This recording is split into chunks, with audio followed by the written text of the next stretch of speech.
Long before the pioneers of the Western world stepped foot on this land, a people already roamed it freely.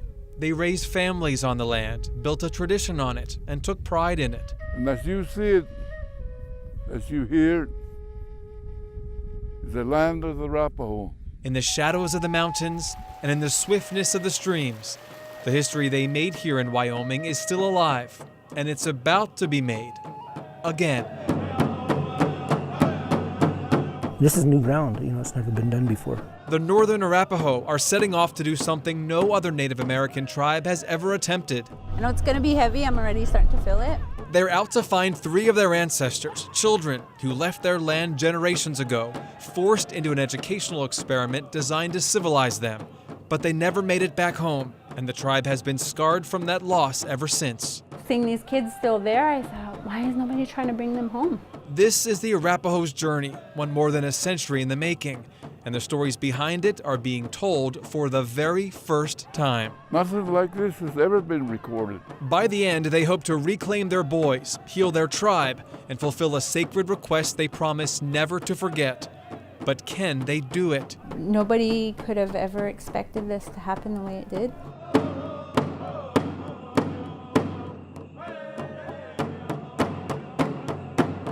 This is Chronicle.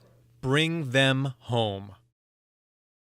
Hello everyone, I'm Matt Barquero, and welcome to the Wind River Reservation in north central Wyoming.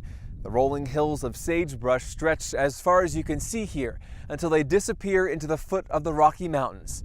This is one of the largest Indian reservations in the country, more than 2 million acres. And this is the home of the Northern Arapaho, a close-knit tribe with sacred rituals and a long memory.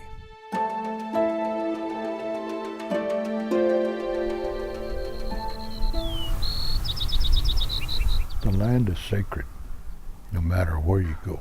The grass, the water, the animal, the bird, everything is all connected.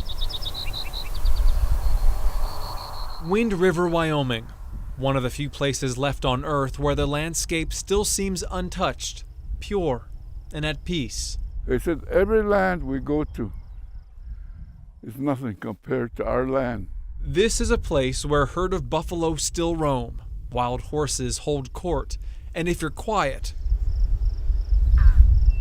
it's where you can hear the antelope call across the plains, barking at the snow-capped Rockies. My life's dream is to, be up there, and if that's my last breath, I take it up. That would be a great place to go.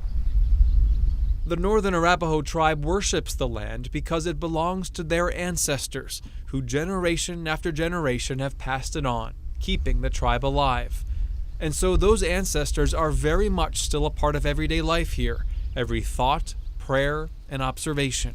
When I see something and it's just so beautiful, I think, wow, that I'm not the only one that's ever seen this. The first people of this nation were the very first ones to utilize this area. We hold our ancestors in such high regard because we always feel they're watching over us. We ask them to watch over us. So there's always been a connection. There'll always be a connection. And the Arapaho of this generation are getting ready to honor their ancestors like no generation has ever been able to finally right a wrong that has traumatized the tribe since before anyone living today was even born. To us, it's all about healing. We have to heal. In order for us to heal, we need to bring them back, put them in their proper Mother Earth. Morning, guys. This is how most every day starts at the Tribal Historic Preservation Office in Wind River. So you guys will be going out with Brian today to Mexican Pass or Sheep Creek. Yufna Soldier Wolf is the director.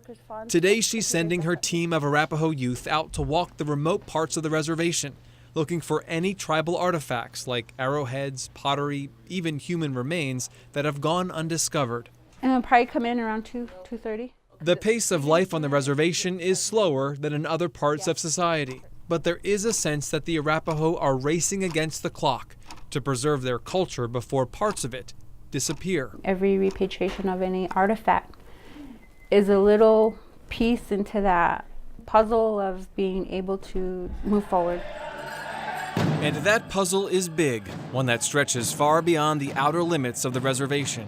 According to one of the oldest stories in the Arapaho oral history, long ago, the tribe was crossing a great body of frozen water. A girl noticed a horn sticking out of the ice. And when her grandmother tried to free the horn, a giant water monster emerged, breaking the ice. The people who made it across, it is said, became the Arapaho who ultimately settled in Wyoming. From that frozen water, they roamed through much of the unsettled West, from Canada to Texas. In fact, the Arapaho considered themselves the mother tribe from which many other Plains Indians originated. They were known as a peaceful people. We love everybody, regardless. That's how we live. With love and forgiving, you can overcome anything. But like other natives on the plains, the Arapaho came under attack from American pioneers who pushed onto their land in the 1800s in search of gold. In the winter of 1864, a group of Arapaho and Cheyenne made a deal with the Army and took shelter in a fort on the Big Sandy Creek in Colorado. They gave up their weapons in return for safety. But one morning, the Army marched in unannounced and opened fire on the defenseless natives. A Cheyenne chief rushed out to raise an American flag and a truce flag to show they did not want to fight. Grandpa was waving that white flag. Peace. They didn't honor that.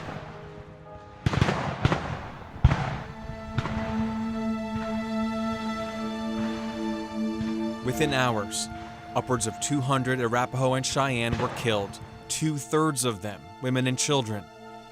The Sand Creek Massacre. Even today, every time the Arapaho retell their stories of it, they feel the same sadness, betrayal, and loss as if it just happened. Yeah, they call that generational trauma. Still going on. That's why we have to heal. The tribe has to heal. And it's not just the trauma from Sand Creek, or the cruel and demeaning way they feel the government confined them to the reservation where they live today. The Arapaho and other Native American tribes are scarred from experiences at federal boarding schools, built when the Indian Wars were winding down. They took Native children from their reservations to teach them English and the ways of the white world, to strip them of the only culture they had ever known. And that history, relayed through Arapaho stories, still hurts. Intergenerational trauma is really the burdens that we carry every day. And it's the things that we carry that we don't even know is consciously there until something kicks it off and you think, oh yeah, I remember this story. The first federally funded off-reservation Indian boarding school in the country opened in Carlisle, Pennsylvania, about a decade after the Civil War ended. The school brought in Native children from just about every tribe that existed then, including 42 from the Northern Arapaho. 3 of them, Little Plume, Little Chief, and Horse, died there, likely from disease. They are buried in a cemetery on the grounds of what is now the Carlisle Army Barracks. From her office in Wind River, Yufna thinks of these children often. And just like other parts of Arapaho history she's trying to return to the reservation, she's out to reclaim these 3 little boys who the tribe believes are not at peace. And then Fauna's going to have the summer workers going Her back entire to the adult field. life, she's been working on missions like this. Then we're But gonna this go to one we're gonna take is you in to her the blood. signals. One of the boys, Little Chief, is Yufna's Why great didn't- uncle. You know, my whole thing was like, that's my relative. Why didn't anybody go after this little boy who is my family and bring him home? Should be getting. Now she's in a position to try. know, The tribal elders gave their blessing, and her journey begins. She asked the Army to return the remains of those 3 boys to Wyoming, a request that has never been made before.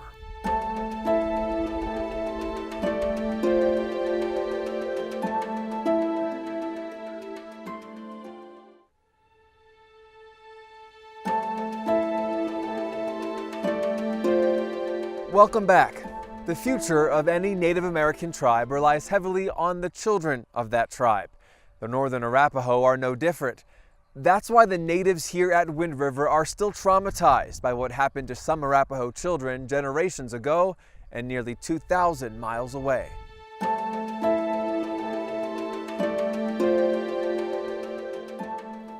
I feel sad, a lot of remorse, a lot of pain. Evil, horrendous things that you would not imagine you could do to another, a little child, were done to these kids. They tried to take away all the things that we had. Those kind of situations, mixed emotions. Hard to understand. The Carlisle Indian Industrial School was an experiment. It tested the limits of culture and assimilation on the most vulnerable minds. Its founder was Army Captain Richard Henry Pratt. He fought for the Union in the Civil War, then against the Indians in the West. And it was there when he realized the government could solve what he called the Indian problem by reforming the Native Americans, taking them off their reservations to civilize them, starting with the children. His idea was that these children would literally get swallowed up into the white world. That was his goal. Not that they would go back to their home communities, but they would make their own way into the dominant culture. In 1879, Pratt launched his experiment from an abandoned army post in Carlisle. It became the first federally funded off-reservation Indian boarding school in the nation. He felt that this was an ideal location to start this experiment because he could isolate these Indian children from their families and their communities and begin this plan to literally transform their identities. The children came to Carlisle from every corner of the country. Navajos from the Southwest, Sioux from the Great Plains, Abenaki from Maine, Eskimo from Alaska. But at Carlisle, they were all considered simply Indian, a cultural catch-all that disregarded their individual heritage. And Pratt forced the children to transform physically. He stripped them of their native clothes and fitted them in military-style uniforms.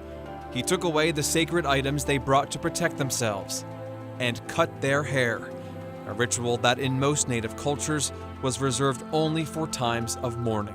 Even the girls were cut short. That boy cuts, but the boys were cut bald-headed. You could see their veins and their ears stuck out like jackrabbits. Bald-headed. Boy, that was cruel. The children were forbidden from speaking their native languages, even though when they arrived, most did not know a word of English. And most were given new names, forced to start life again as someone else. Pratt summed up the mission of the Carlisle Indian School in one thought: kill the Indian, save the man. And that violent motto became the guiding principle for dozens more Indian boarding schools modeled after Carlisle. Some still were in operation just a few decades ago. Well, I don't wish that on anybody, what I went through there. There's nothing good that I learned. Among the first students at Carlisle were these Northern Arapaho children. Little Chief, at 14 years old, was one of the oldest in the group. He was the son of Chief Sharpnose, the last war chief of the tribe. But at Carlisle, Little Chief became known by his given English name, Dickens, and underwent a physical transformation like the rest of the students. His school records show he was enrolled for a 3-year term, but he never finished it. Little Chief, or Dickens, died at the school on January 22, 1883. And yet, he lived longer than 2 other Northern Arapaho children who left with him from Wyoming. The youngest child, Little Plume, known as Hayes at the school, died just a year after they arrived. Horse, known as Horace, died 2 months after him. The fact that 3 young leaders of the Northern Arapaho never came home is a tragedy their descendants are still grieving. If it was your child, how would you feel? Think about that. Think about if it was your child that was taken away, stripped of everything. How would you feel? That's the way I feel. Hurt, painful. They basically have taken the future of our tribe and really left us with really nothing. So it's like opening the vaults right now. Where is your Rapo flag, Dad? Euphna Soldier Wolf and her father Mark, both descendants of Little Chief, are now getting ready to fly to Carlisle to repatriate the remains of those lost boys. So here it is. Originally, the Army turned down a request, but has now agreed to exhume them. So we're having 3 of these made for 3 of our children that we're bringing back from Carlisle. In doing so, she'll be following through on a promise the families of the 3 boys made when they first learned of their deaths, and then passed on through the generations through stories. The Great White Father, so they called him. Traditionally, the Arapaho do not record their history any other way. Yeah, I used to hear about that when I was a young man. I used to hear the elders talk, we got to get her somehow, some way. My uncles would come home and come and visit a long time ago and tell each other, don't forget. Don't forget that we have kids over there. Don't ever forget that. For more than 100 years, the tribe believes their 3 boys have been held hostage, trapped in a cemetery, denied a proper tribal burial that would free their spirits.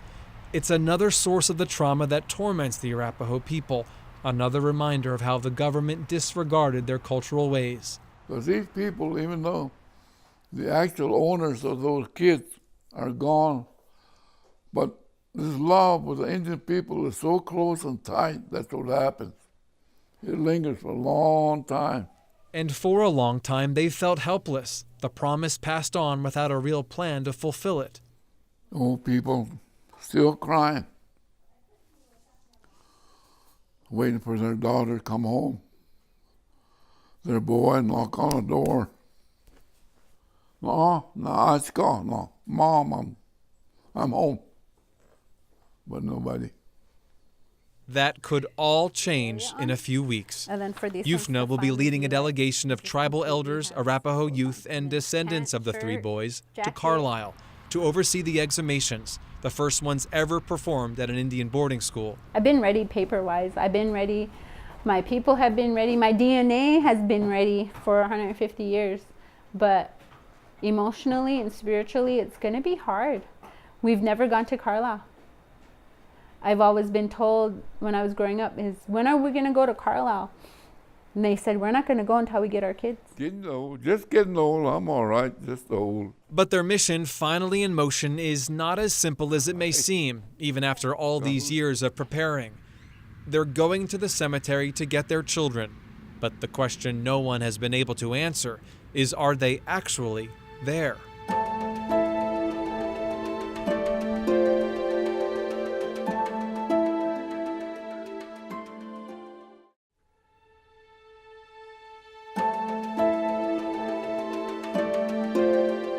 In the generations since the Carlisle Indian School closed, descendants of students who went there, researchers, and the Army have clashed and still are clashing over which students lay at rest at Carlisle and how many are actually buried there.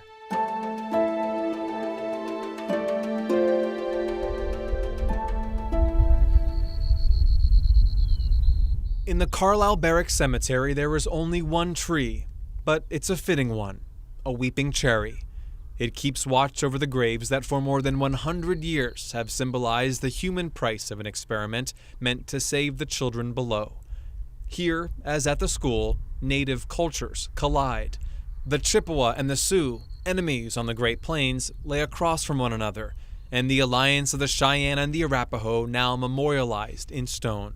Most of the children here are forever branded with their assigned identities, names foreign to their families back home: Edward Hensley, Amos Laframboise, Abe Lincoln. Yet they haven't been forgotten.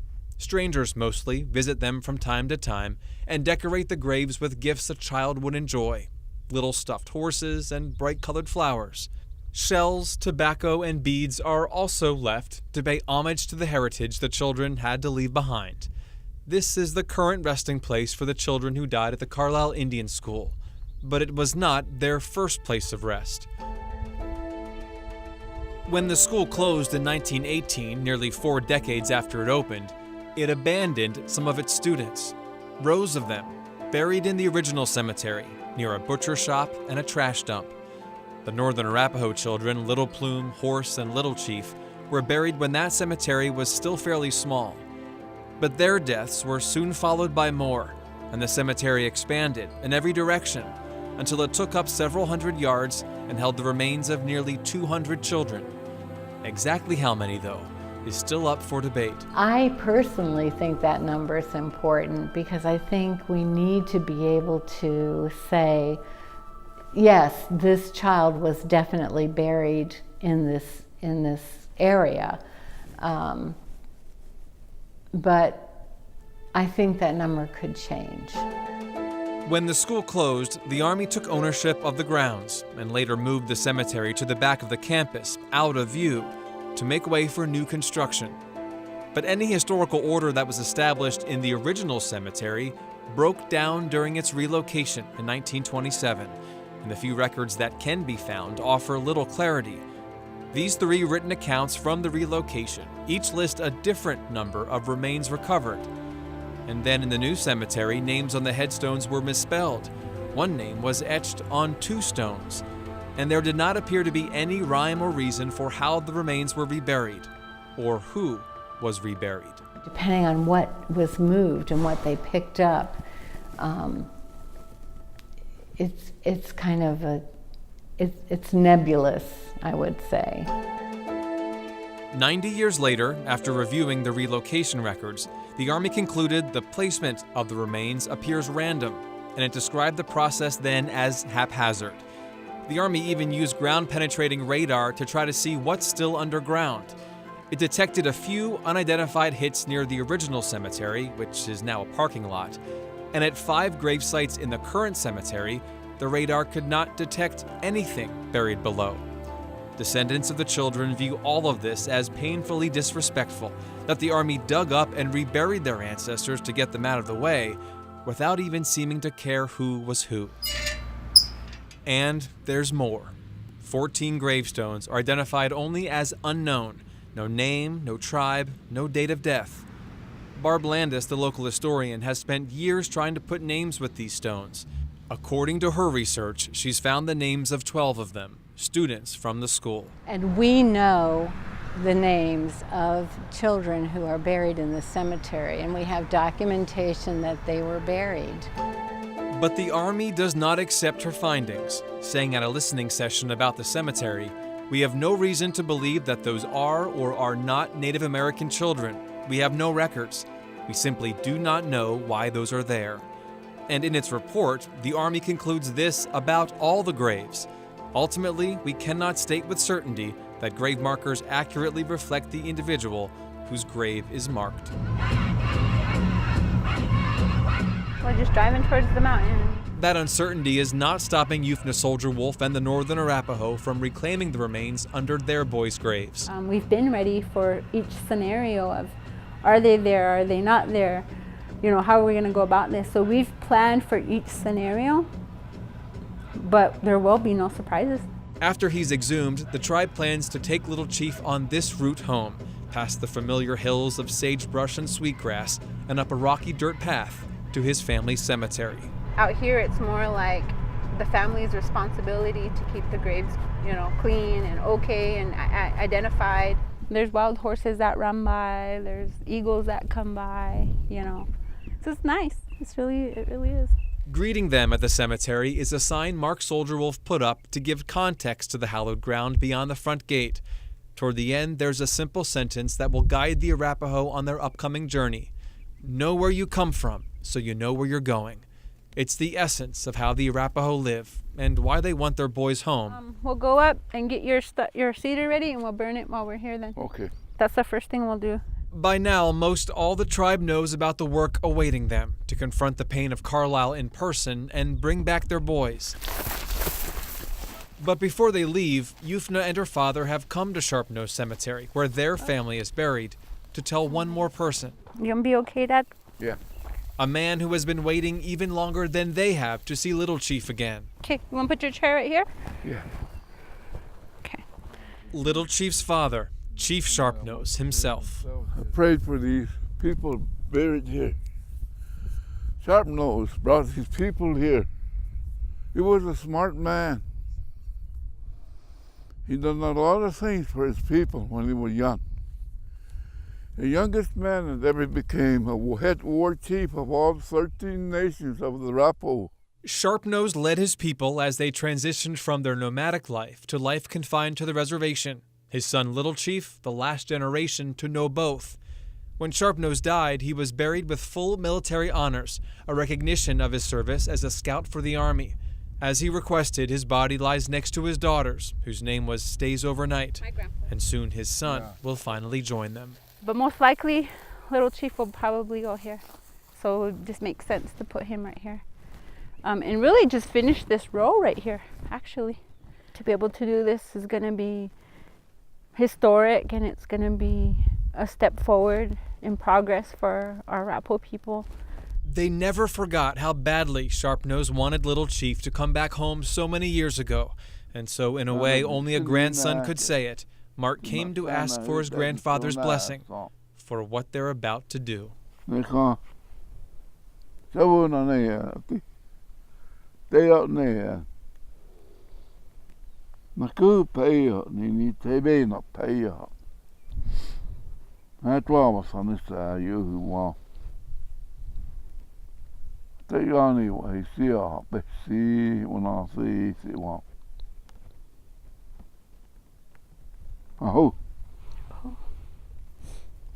Well, you're in command now, daughter. They know that. The last time I was out here was last year, and I had told Grandpa that I was frustrated at that time because I didn't know what was going to happen. And through hard work and diligence, I had to refocus myself, and through prayer and sacrifice, we were able to get this far. And I felt it would just be right to come back and let Nabesiwa know that we're going to be bringing his son back.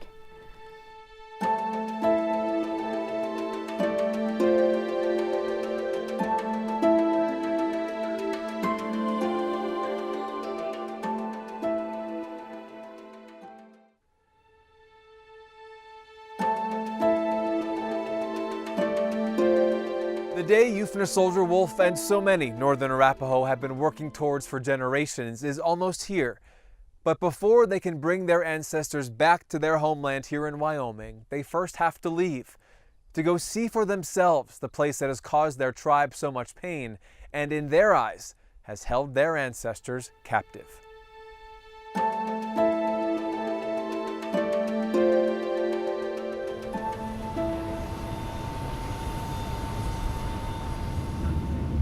Just flying here, you just see nothing but lights. So just knowing there's all these people here is like pretty interesting. It's a huge change from where I come from. The cross-country trip is complete. Quite a feat for these tribal elders, all in their 70s, 80s, and one almost 90. But they'll need to conserve the energy they have left for what's ahead, what's about to happen after all these years of waiting for it. The tribe has arrived in Carlisle. Take your time. A place they'd only ever heard about in family stories. Most of them, though, were not good stories. Take your time, take your time. And the town's name alone still stings. But they're here. It helps with closure, I think. I wanted to know and see with my own eyes what the place looked like. What I ask you to do is that you remain seated for the entire time. We're heading over to the Carlisle barracks for the tribe orientation. You ready, Dad? I feel like it, but yeah, I'm all right. Okay. Euphna is as prepared as she can be, trying to soak it all in. It doesn't take much for her or the others on this journey to feel a little like their ancestors must have felt as they take this ride. That first group of Arapaho children that also didn't know what was in store for them in Carlisle. Just to be here too and realize like, wow, this is what these kids were experiencing. This is what they saw. It's probably not changed so much here, but just knowing that this is where they were, it was a long time ago. There it is right there.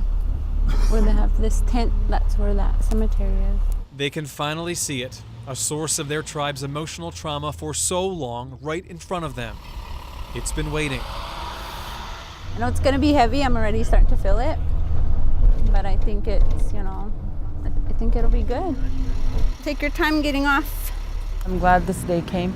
It's a beginning for my tribe. I'm here, and it's actually an honor to be able to take our relatives To home. meet you. Hi, Art Smith. Hi, Art. I'm Yufna Soldrua. The Army owns the cemetery now, I kinda wanna and while it had explain nothing it to to do with the Carlisle Indian School, the Army paid for the tribe's trip and hired archaeologists and anthropologists to see the exhumations through. It'll all happen behind a series of fences, out of public view. The only record of what takes place will be preserved in the stories told by the elders and descendants who are here, the Arapaho way.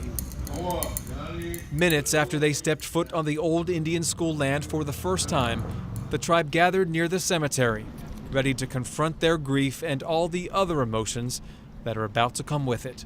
When I walked in there the first time, you know, my heart was heavy. I look around. I couldn't cry. Just that there was something great happening, or it's going to happen. To step on there and to see how small it actually was, put everything into perspective, knowing that these were small children's graves. I thought it was going to be a regular headstones, you know, but they look military to me. When I went in there, I cried for our children, but I cried for all the children that are there. The loneliness, the loss. These weren't adults. They didn't live their whole lives. These were small babies in graves. They were taken from us. They were stolen from us. And we have to live life without them. I kind of felt sad. Hubert Friday is having a tough time with all this. A tribal elder, he's called on to lead ceremonies and speak at funerals back home in Wyoming. Because But he can't do it anymore. when He gets too emotional. And in Carlisle, his grief overcame him. He's a descendant of one of the boys they've come to take back, Little Plume. If we get him buried back home, then he can finish his journey. This is where I want to be, you know, on the barracks. It's like I've waited my whole life to be here. Millie Friday is also I'm one of Little honored. Plume's descendants, here to witness tribal history and hopefully heal from it. Nelson said he would pray. And so, as they all stood in the cemetery, shell-shocked at first, one of the elders stepped forward and offered a song for the children buried below them.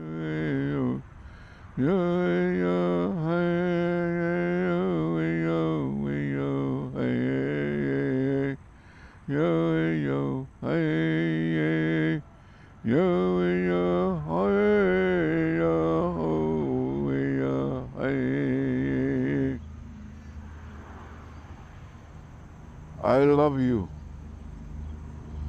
I'll always love you in this world and the next world. My love is so strong for you. Whenever the sun and the moon start to hide in the darkness, the rainbow, the yacht, and the stars start to lose their shine.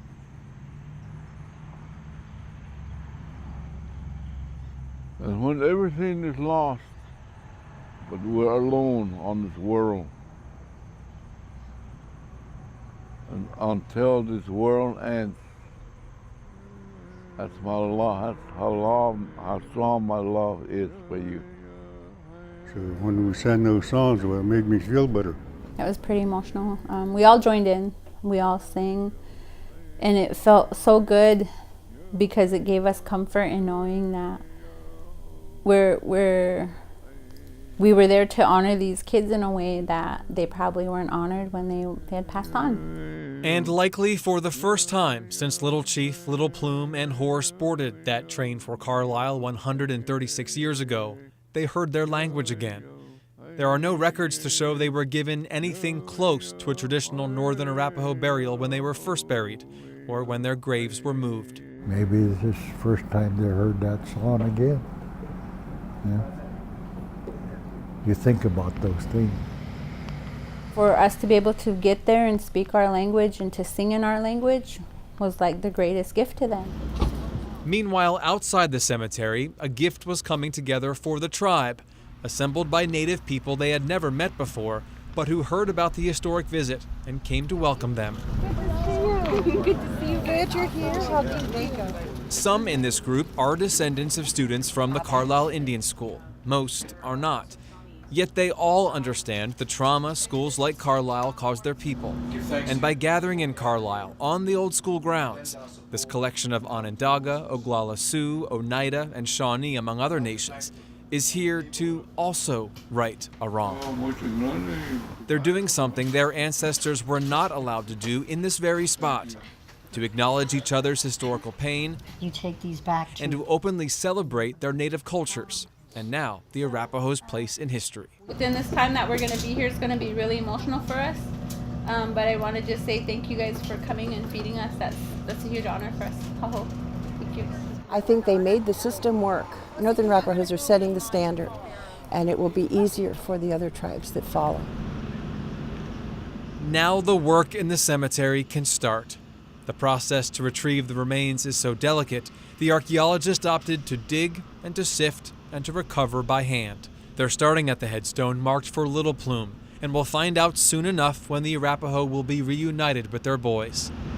In our consultation with the tribes, that they understand also that we won't know until we open these graves, and whatever is there is there. All those children that are in there, they're with us. Millie Friday and the tribal youth chose to sit near the entrance to the cemetery and watch the first exhumation, that of her ancestor's grave, to remember what they're seeing, to pass on the story. And it's looking good. They were going to quit early and wait till tomorrow, but they started finding nails and pieces of wood, and so they're still going. Yeah, they're still digging. A promising start after a lifetime of prayer and preparation to even get this far. But nothing like this has ever been attempted in an Indian boarding school cemetery, and so no one was quite prepared for what happens next.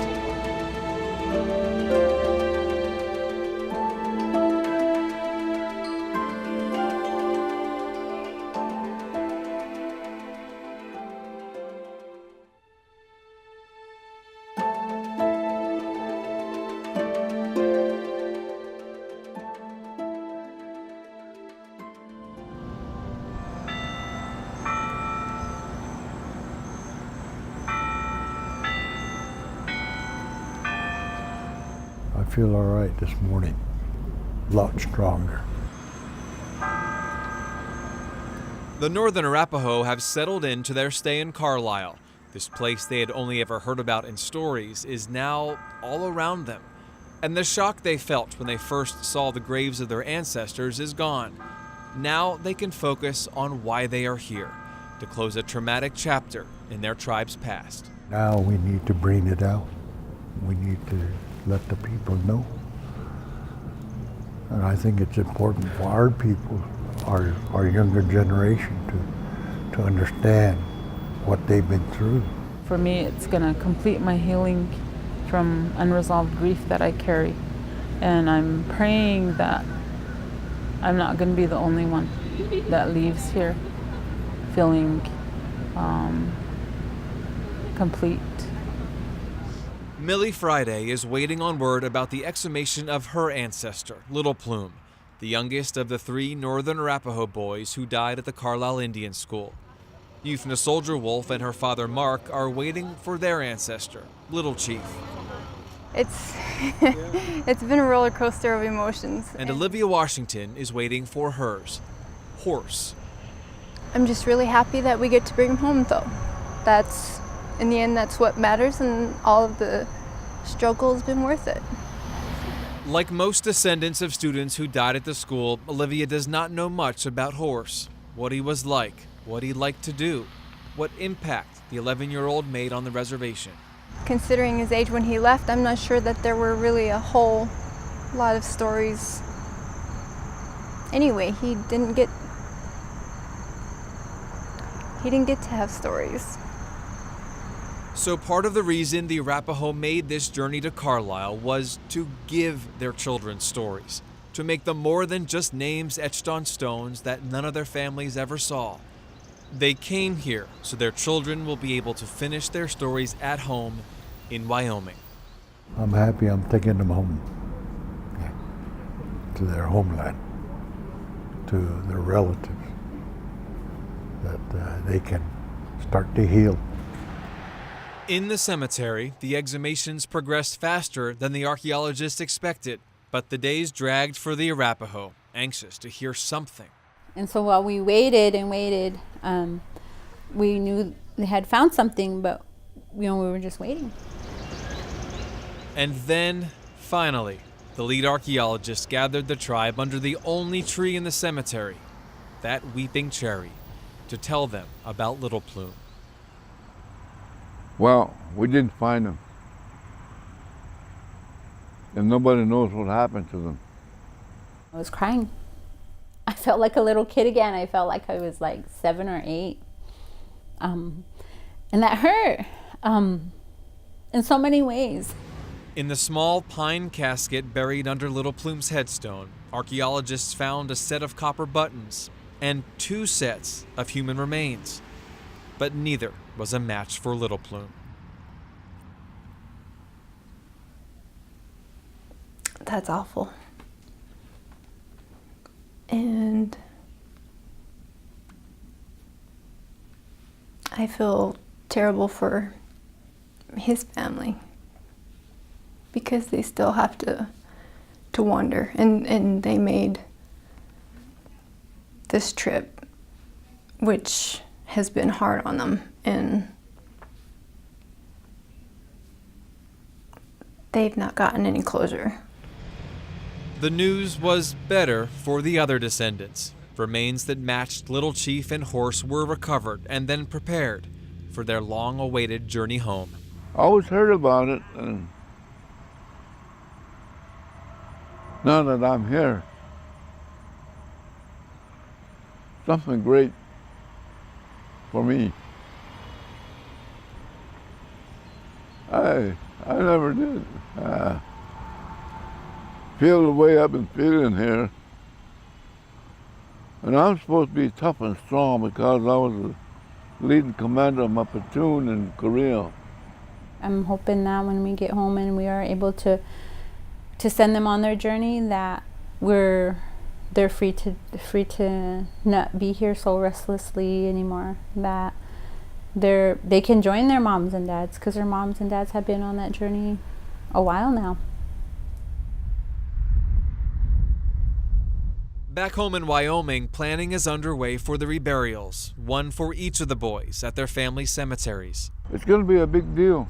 They're going to run horses in, and they're going to ride their horses through there by the cemetery, and they're going to sing and dance and show the happiness that's come back to have these kids back home. And when Little Chief returns home and is reunited with his father in Sharpnose Cemetery, he'll pass that sign and that sentence, which seems to be written for a time like this.